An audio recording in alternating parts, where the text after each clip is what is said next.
I got some new space over here. I cleaned off the shelves behind me and got some extra space back there. And I took the time that I could have been listing items to do that instead.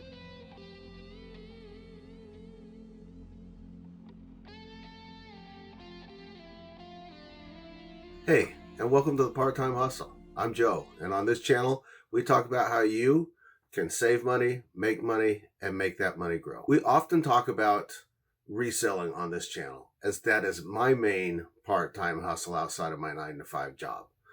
Today, we're not going to talk about any items that have been sold, items that have been listed, or any recent sourcing.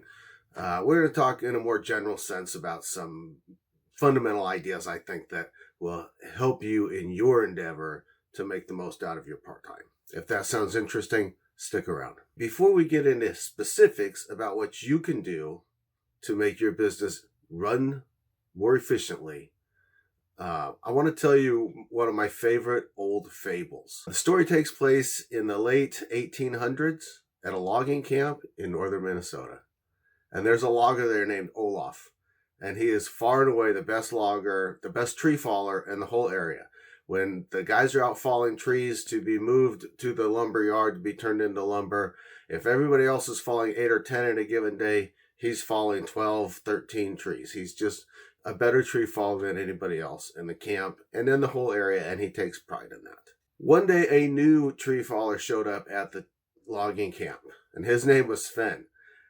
And within a week or two, it became obvious that Sven was going to give Olaf a run for his money as the best tree faller in the camp. Olaf decided he'd like to just put this to bed early, get out in front of it. He approached Sven and he said, next Sunday, when the camp is shut down, let's you and I go out and fall trees. And we'll fall for 8 hours. And whoever falls the most trees in 8 hours, they will be crowned the best tree faller in the camp. So Sven took him up on this. The day rolled around, Sunday morning. They got up bright and early, and they went out and they started falling trees. And the men in the camp could hear the axes at work as Olaf and Sven were out falling trees. They could hear the axes whack, whack, whack, whack, whack. You know, one axe over on this side of the woods, one axe over on this side of the woods. And eventually, after 40 minutes or so, one guy hollers, timber, and you could hear the tree fall. And then on the other side of the camp, you could hear the tree fall. And this goes on throughout the day. But after an hour and a half or 2 hours, this axe over here fell silent. You could still hear Olaf over here working away, but Sven's axe was silent for 15 minutes. And then he started work again. And that went on for a period of time, and they fell a few more trees, and then Sven's axe fell silent again. And you could hear Olaf just still working away, thwack, thwack, thwack, and another tree falls. At the end of the day, when they came in, and Olaf said, I fell 13 trees, and Sven said, I fell 15.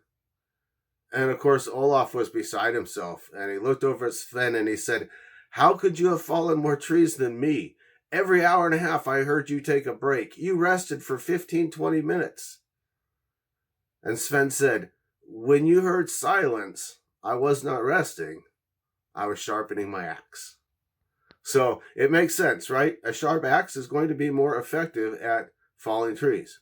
But when we're in the heat of the battle, when we're working our part-time business, we feel like we're working our fingers to the bone. It's just more income-producing activity, and sometimes we forget to sharpen the axe. So I want to talk about a couple of non-income producing activities that you might not be valuing as much as you should if you're running a part-time business at home. So what would we consider to be non-income producing activities that might be really important for you, for me, to continue engaging in and not neglect? I've identified 3 of them, and they're sort of broad categories, all 3 of them. The first one is to take care of yourself. Your mind and your body is like any other asset that a business owner might have. If you had a yard care business, you might have a mower that made you a lot of money. As long as that thing was on and mowing, you were making money. And it might be tempted to just run that thing without doing the maintenance. But if you do, that mower is going to eventually let you down. We, as our own assets, will do the same thing. So if at one point you ate really healthy and you have started to eat more instant food, more quick food, food that is easy and quick but not healthy because you simply don't have time. If you at one point went to the gym, or you understand that you have a need to be in the gym for 3 to 5 hours every week, and you're not because you can't justify that time, if you don't take steps to mitigate that, you're eventually going to not be operating at peak performance anymore. So make sure you're eating good. If you can't go to the gym anymore because it takes too much time, get yourself some dumbbells, jump rope, do some push-ups, do a couple of 20 or 30 minute workouts at home at least. Spend some time outside. Take care of your mind and your body, and your mind and your body will take care of you. The next non-income producing activity that I think is really important is to keep a clean and a neat workspace. As you grow your workspace, if you keep it neat, organized, everything has a place and everything is in its place, then the income producing activity that you do engage in will be so much more efficient. So clean, neat workplace, I can't say enough about it. I will add, though, that includes your digital workspace. I know that I'm not very good at this, and I absolutely have to take 15, 20 minutes, half an hour, once a week to go through and clean up my desktop. Not my physical desktop, but my computer desktop, because I'm horrible at starting a new folder. I need to put some stuff in it real quick, and I don't name it, and pretty soon I've got new folder 1, new folder 2, new folder 3, and that just makes it harder to find documents, pictures, graphics, whatever it may be, video files when you need them later.